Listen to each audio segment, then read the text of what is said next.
Halo semuanya, selamat datang di podcast Vital. Nah, di edisi kali ini aku Rizky Rovita Asyania dengan sapaan Vita gak sendirian nih. Ada Kak Askia yang akan menemani dalam pembahasan materi teks eksposisi kelas 10. Say hai dong Kak Askia. Halo semuanya, perkenalkan nama Kia. Apa kabar kalian semuanya? Semoga kalian di rumah dalam keadaan sehat.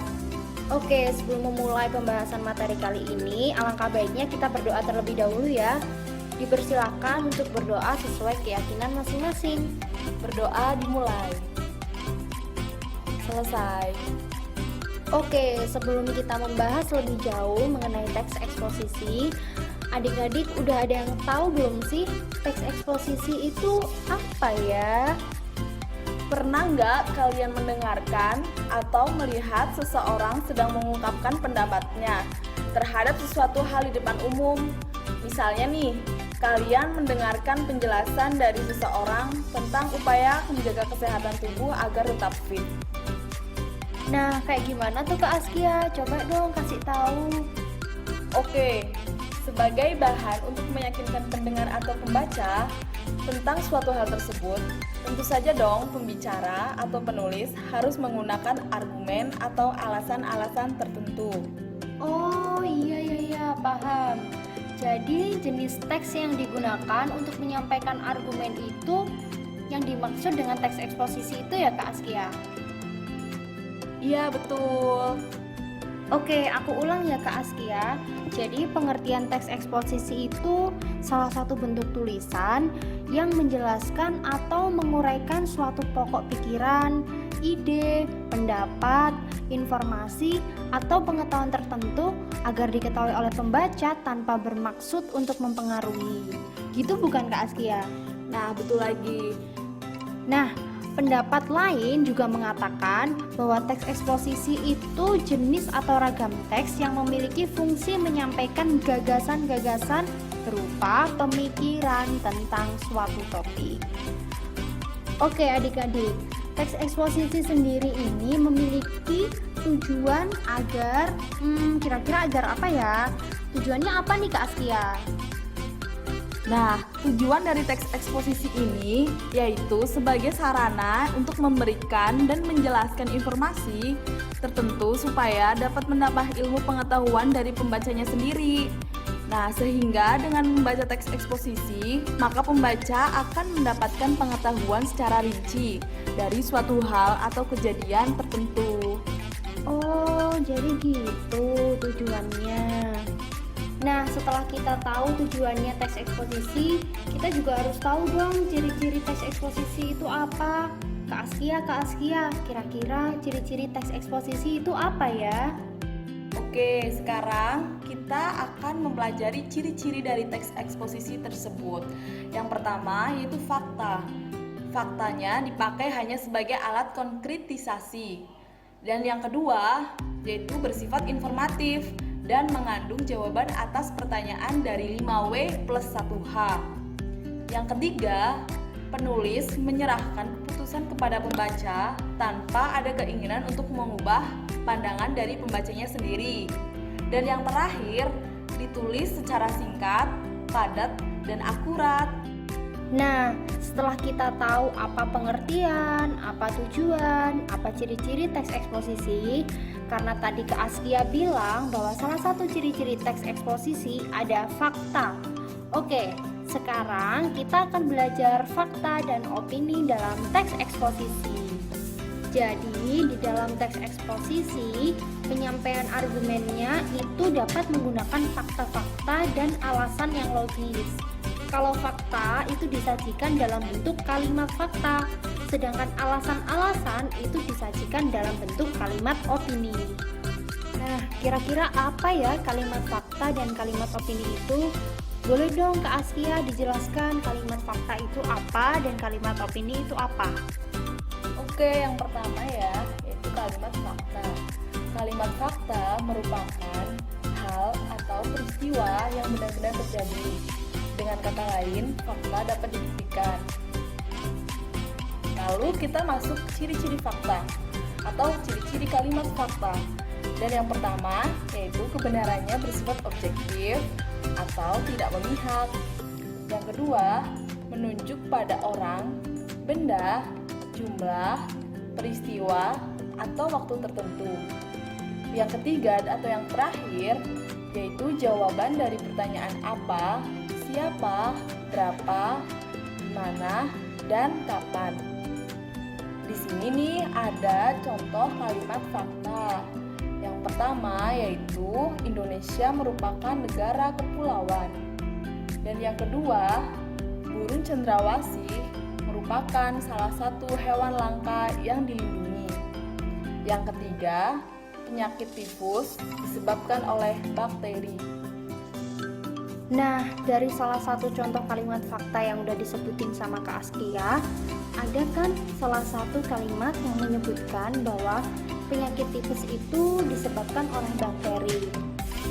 Nah, kita bisa tahu bahwa kalimat tersebut dikatakan kalimat fakta karena pertama, merupakan jawaban dari pertanyaan apa. Apa sih penyebab penyakit tipes? Itu.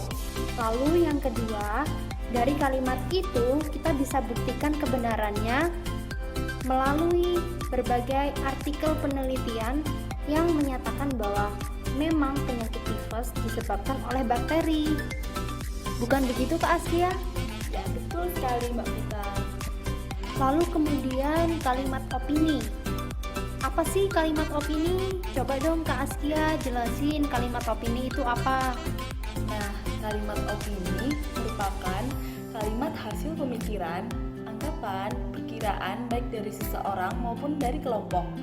Kalimat opini juga dapat dipengaruhi oleh unsur pribadi loh, sehingga sifatnya subjektif. Suatu kalimat opini dinilai benar bagi seseorang, namun belum tentu benar bagi orang lain.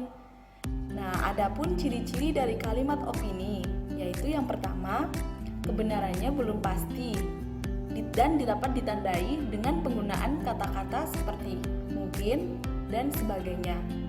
Dan yang kedua, menyatakan hubungan sebab dan akibat. Lanjut yang ketiga, mengandung subjektivitas pribadi atau kata ingin dan terasa. Dan yang terakhir, yaitu pernyataan berupa saran, usul, atau nasihat bersifat pengadaian. Nah, Kak Kia akan menunjukkan kepada kalian semua yaitu contoh kalimat opini. Yang pertama, praktik korupsi mungkin terjadi karena kurang tegasnya penegakan hukum. Yang kedua, adanya perubahan kurikulum sangat berpengaruh terhadap kemajuan pendidikan Indonesia. Oke, dari contoh kalimat opini yang udah disampaikan Kak Kia, berarti dikatakan kalimat opini itu karena mengandung subjektivitas pribadi ya Kak Kia? Iya, betul. Oke. Contoh nih, salah satu tadi Kak Kia menyebutkan bahwa praktik korupsi mungkin terjadi karena kurang tegasnya penegakan hukum. Dari kalimat opini itu kita bisa tahu ya bahwa kalimat tersebut dikatakan kalimat opini karena pertama, kebenarannya belum pasti karena subjektivitas pribadi kan. Lalu yang kedua, ada kata-kata yang menggunakan kata mungkin, ya kan? Coba nih diulang. Praktik korupsi mungkin terjadi karena kurang tegasnya penegakan hukum. Jadi itu pengertian dari kalimat fakta dan kalimat opini. Nah, dalam menyusun teks eksposisi, kita harus memerhatikan struktur yang terdapat dalam teks eksposisi. Oleh karena itu, kita harus tahu apa aja ya struktur teks eksposisi. Kak Askia, boleh dong sebutin apa aja struktur teks eksposisinya? Nah, struktur teks eksposisi itu ada 3. Yang pertama, pernyataan umum atau tesis. Yang kedua, argumentasi atau alasan. Yang ketiga, penegasan ulang atau rekomendasi. Nah, langsung aja masuk struktur teks eksposisi yang pertama, yaitu pernyataan umum atau tesis. Nah, apa sih pernyataan umum atau tesis itu, Mbak Vita? Jadi, bagian pertama teks eksposisi adalah pernyataan umum atau tesis yang merupakan memperkenalkan topik. Jadi bagian ini tuh berfungsi untuk memperkenalkan topik sekaligus menempatkan pembaca pada posisi tertentu.